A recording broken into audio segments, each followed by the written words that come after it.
Hello and welcome to the CNBC TV 18 Investment Guide. I'm Surabhi Upadhyay and with me as always is Anuj Singhal. A Goldilocks market. I'm very sure a lot of you who follow market commentary would have heard this term crop up in the last couple of weeks.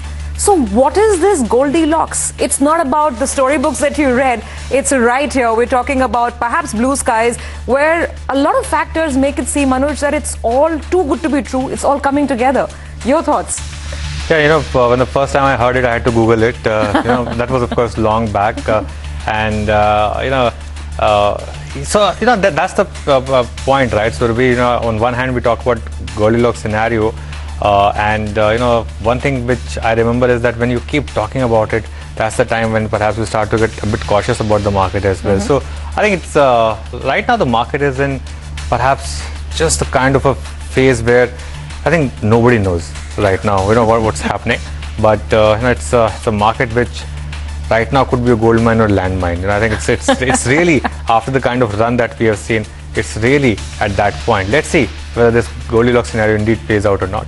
So that's exactly what we will discuss with the two special experts on the show today. Let's get started with the CNBC TV 18 Investment Guide.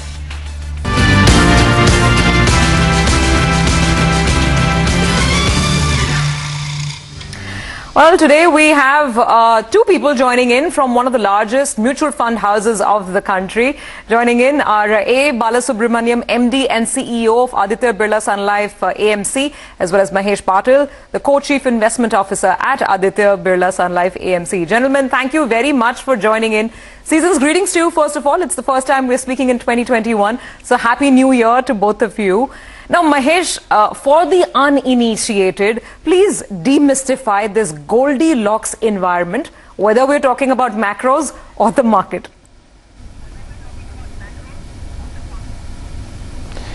Yeah, so I think when we talk about the Goldilocks environment currently, I mean, it's a combination of two factors, right? We are seeing a strong growth recovery coming back after the COVID crisis.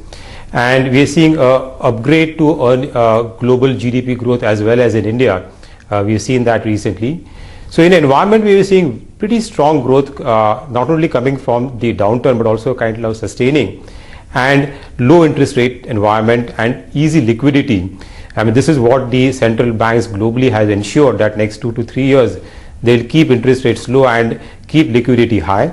So a combination of high growth and low interest rates and easy liquidity is really driving on the risk-on sentiment globally, which is expected to result in strong flows into emerging markets and should benefit India.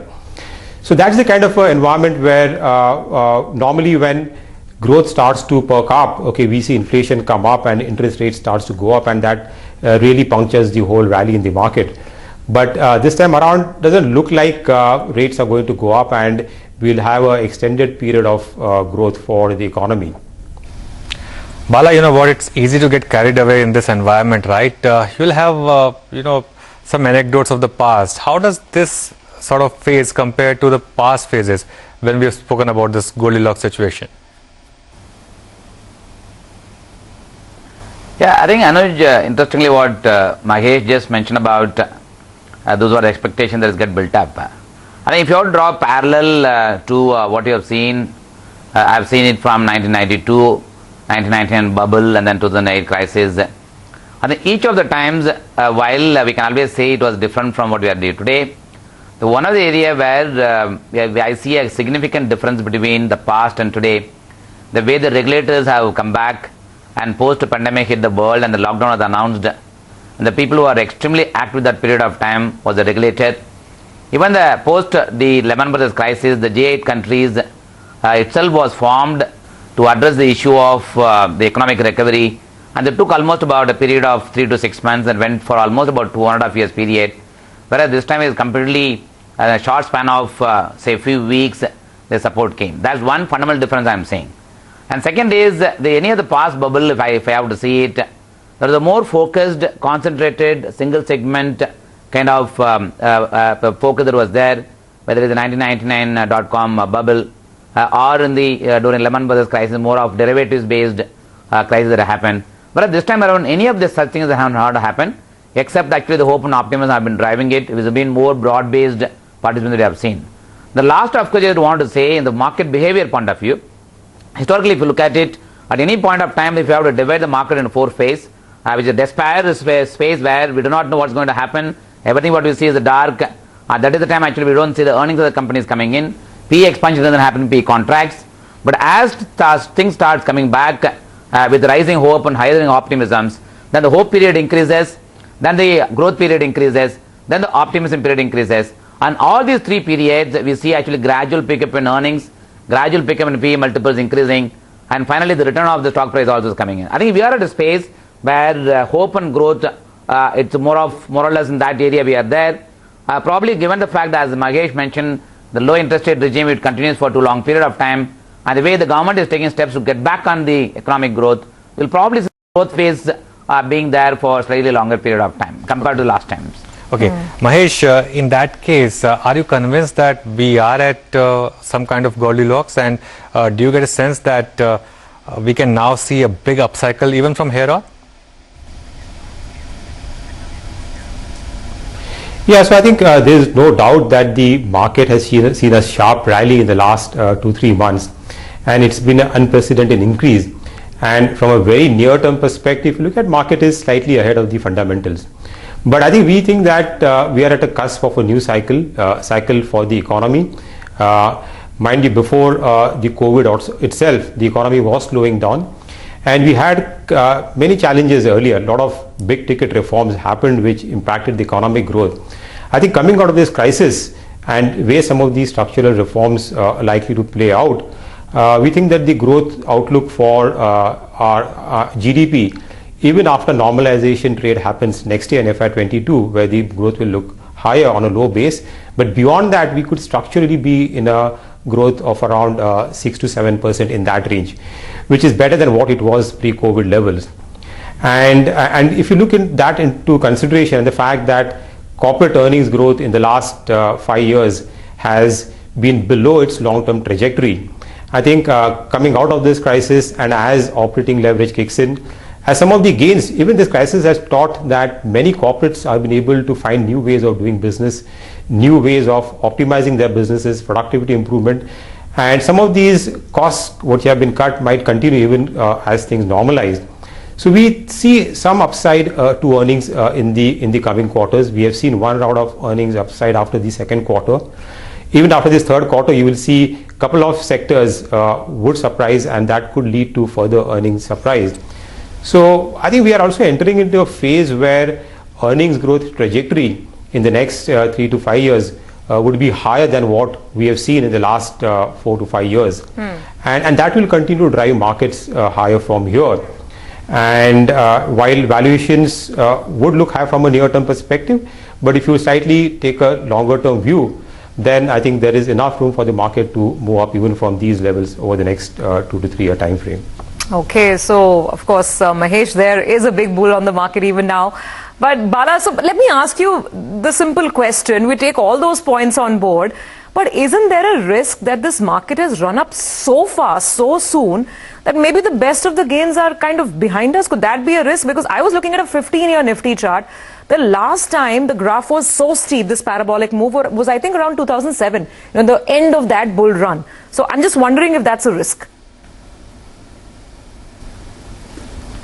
Of course, I think your observation partially could be true, Surabhi, given the fact that the market has run up quite a lot with the Sensex touching an all-time high. We saw almost a V-shaped kind of recovery from March 2020, giving close to about 60-65% return for the Sensex. There is a need for some bit of a breather to happen in the market. The market may give some kind of a lull period. But having said that, what I am saying actually applicable for Sensex and Nifty kind of companies. At the same time, what is also now beginning to happen both in India as well as globally, there used to be a concept the last 4 or 5 years. 5 stocks used to dominate almost 25-28% of the market cap in Dow Jones and S&P 500, and rest of the 495 stocks are not participating. Probably I would assume the breadth in the market would widen, where we move away from domination of 4 or 5 companies dominating the market movement. We will move away from there actually the broad-based participation, which probably may not necessarily reflect in the Sensex or Nifty movement, but definitely I think it could reflect on the rest of the market indices. That's why I see it, which has been missing for almost about 2.5 years period. And given the fact that low interest rates largely benefits as mid-sized companies, it actually boosts the consumptions. At the same time, bigger companies do not want debt at this point of time. They are in a mood to repay the debt. At the same time, they are in an ability to actually raise equity capital to fund the growth. With this kind of mix actually coming into place, probably we'll see a broad-based participation coming in. But I think your point is right that the market having run up quite a lot, unless until we see first week earnings coming in, probably we'll see some bit of risk being there.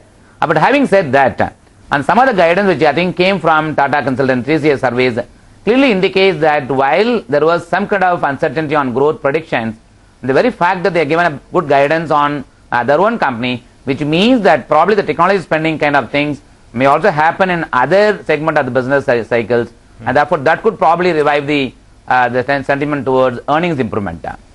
Okay, in that case, before we take a break, Mahesh, what explains this, selling by mutual fund in 2021, or in fact in the last 3 months or so?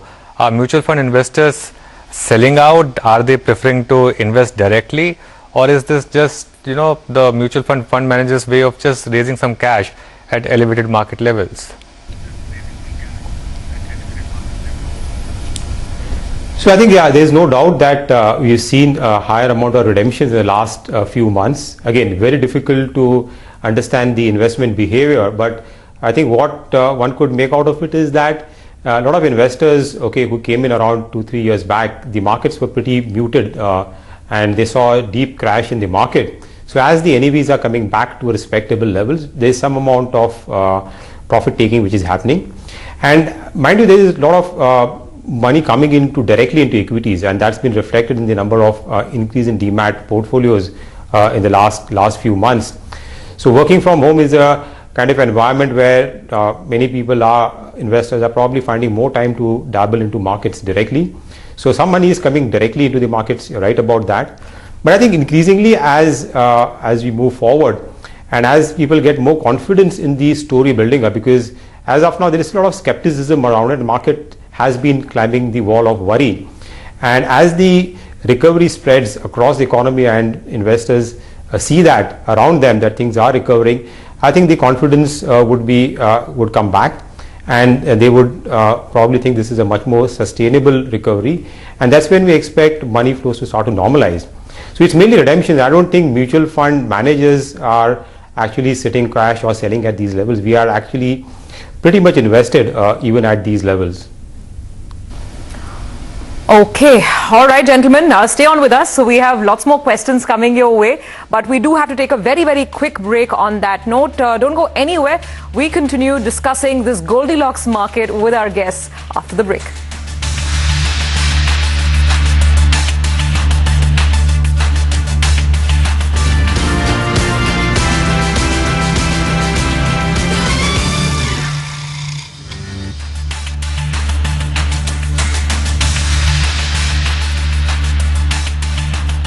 Welcome back. You're watching CNBC TV 18 Investment Guide, and of course we are discussing the current market scenario with both Bala and Mahesh from Aditya Birla Sun Life AMC. Now, Bala, you know what? Every cycle throws up a new leader. Every bull market has a new leader, right? In 2000, of course, it was the .com or the IT boom. 2003 to 7, the mother of all bull markets, which a lot of people talked about, was in infrastructure, capital goods. The last bull market, 2011, after that was essentially banks and NBFCs. This bull market has been led mainly by IT and pharma. What's your sense? What could be the leaders for the next sort of run from here? Yeah, I think interesting, Anuj. I think this time around, clearly we have seen the sectoral rotations playing a bigger role in the last 9 months. It's not been left only one sector to perform vis-a-vis others. It's not a single focus on a single sector. That's one which already seeing it. Second, if you look at it from the reality point of view, I think post the pandemic, some of the decisions which is coming from the government, both the central government and state governments, are on those lines which can provide an employment, which can actually give higher impetus on manufacturing in India, as well as focus on creating more employment. I think in those lines, if you look at it, there are a few sectors which have remained underdog for many number of years for many reasons. And probably they may get the necessary flip in the current budget as well as we move forward. When I mean sectors like auto, non-auto sectors can probably now get a booster, and given the fact this sector has underperformed for quite some time, and also given the fact that real estate segment which has got the ability to actually to pull up the whole ecosystem in multiple ways can also get sufficient attention, which already has started happening coming from the state government. We are seeing some amount of volume pickup coming in. Therefore, in all probability, this is another sector in order to get the necessary attention from the government point of view. And third, of course, some of these basic sectors which has been a proxy to the economy. I think, as you rightly mentioned, banking and financial service sectors, it's a proxy to the economy. And though in the last 3 months or 6 months have done well, but on a little longer term basis, there's still more to be caught on. And given the fact they are expecting actually growth to come back, the economic growth, the banking and financial service sector also would get sufficient attention as they are the proxy to the economy. Okay. Mahesh, let me bring you in on this discussion and get your take, because there's this debate, right? Digital or cyclical, old economy or new economy, and typically it's always been either or. Is there a case that perhaps both can do well? Look at what IT companies are doing, what TCS has done or what Wipro has done in this quarter. So how do you look at the divide between the two?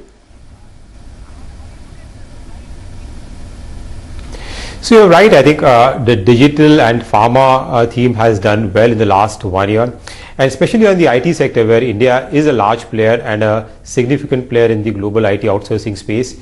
A lot of the Indian IT companies have become now world-class and scale companies, and the whole shift towards digital, which has been further accentuated post-COVID. I think there is a flurry of many companies to really update their whole infrastructure. And the move towards cloud migration, move towards outsourcing. Clearly, I think the outlook for IT company looks fairly solid going forward. Pharma is also came out of the problem from the US generic space, is also recovering well. So I think these sectors, steady sectors or so-called defenses, will continue to do well, and we'll see strong growth in this quarter and in the coming quarters. But cyclicals, I think it's the time for cyclicals to start to play out, at least over this calendar year. And that's where the reflation trade or the normalization trade will play out, and on the back of economic recovery here in India as well as globally. So cyclicals, we're seeing a strong demand for commodities coming back. China growth is now coming back to around 5-6% in that range, and people have underinvested in this sector over a long period of time. So I think some of the commodities, domestic cyclicals, capital goods, cement are the sectors which will also come back to the fore. And some of these cyclicals, the valuations there, if you look at a price to book value multiple, they are still probably near the long-term average or slightly below that. So there is some catch-up trade over there. Got that. So now, we're running out of time. Very quick answers. Mahesh, what's the biggest risk right now? Because it's important to remember the risk in this kind of scenario.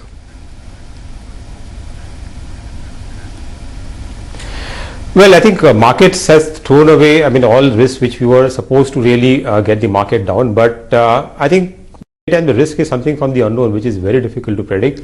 But I think the way things are now reflating back, we've seen inflation starting to move up a bit, though the recent print for inflation in India was slightly more encouraging. It was much lower.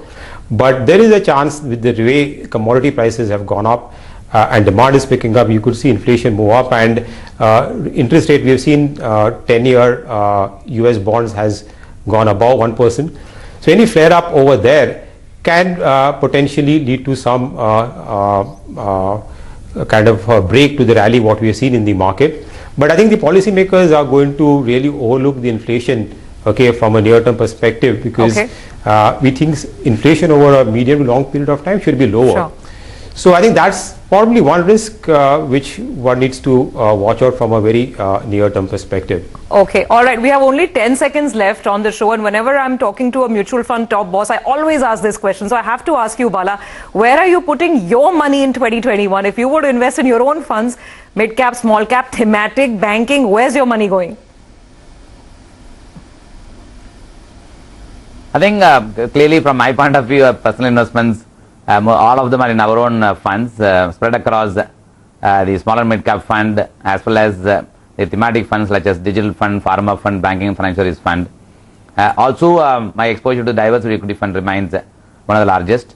At this point of time, given the fact, as everybody has mentioned about low interest rate, high equity market, balanced advantage fund is another fund. Also is something which I am considering from my own personal investment point of view. Okay, Bala and Mahesh, thanks a lot. It was a pleasure talking to both of you. Thanks a lot for joining us. And I think Mahesh in the end hit the nail on the head, right? The big risk is always unknown, because if it's known, then it's no longer a risk. So I think there's something which would come up, but as of now we don't know. All right. Well, on that interesting note, we're going to wind up this edition of the CNBC TV 18 Investment Guide. Thank you for watching.